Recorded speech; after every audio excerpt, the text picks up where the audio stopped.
I agreed when the mayor said that there was not a man within hearing who did not agree that citizenship should be placed above everything else, even learning. And then I thought, is there in any college of the land a chair of citizenship where good citizenship and all that it implies is taught? There is not one. That is, not one where sane citizenship is taught. There are some which teach insane citizenship, bastard citizenship, but that is all. Patriotism. Yes, but patriotism is usually the refuge of the scoundrel. He is the man who talks the loudest. You can begin that share of citizenship in the College of the City of New York.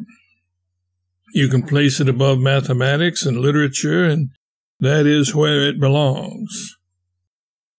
Some years ago, on the gold coins, we used to trust in God. I think it was in 1863 that some genius suggested that it be put on the gold and silver coins which circulated among the rich.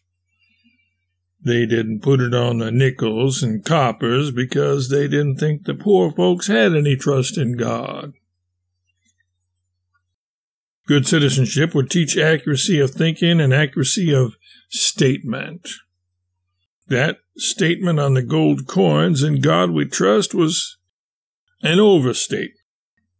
Those congressmen had no right to commit this whole country to a theological doctrine, but since they did, Congress ought to state what our creed should be. There is not a nation in the world which ever put its faith in God. It is a statement made on insufficient evidence. In the unimportant cases of life, perhaps we do trust in God.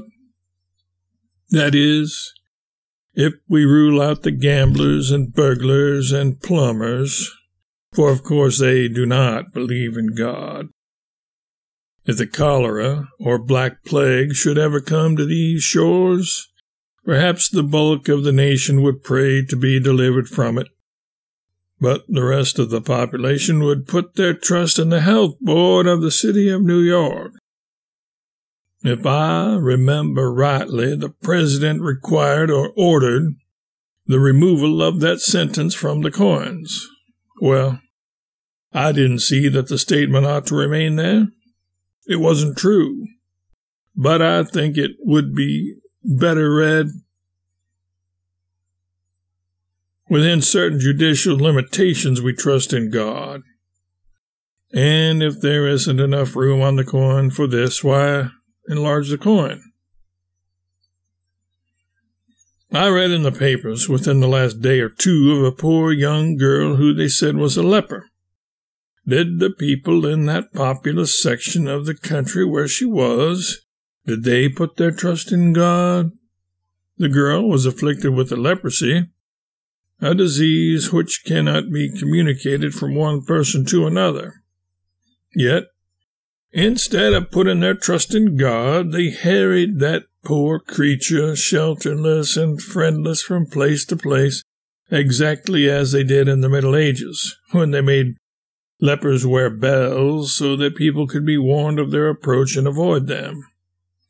Perhaps those people in the Middle Ages thought they were putting their trust in God.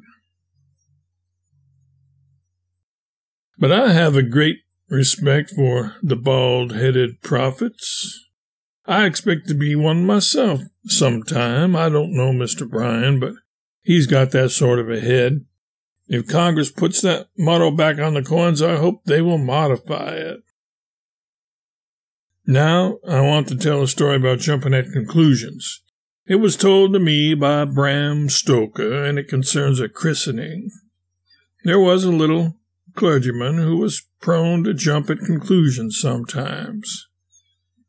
One day he was invited to officiate at a christening. He went. There sat the relatives, intelligent-looking relatives they were.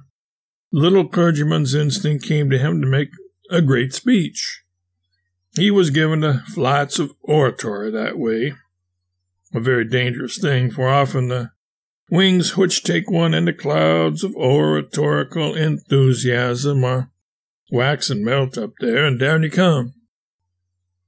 But the little clergyman couldn't resist. He took the child in his arms, and holding it, looked at it a moment.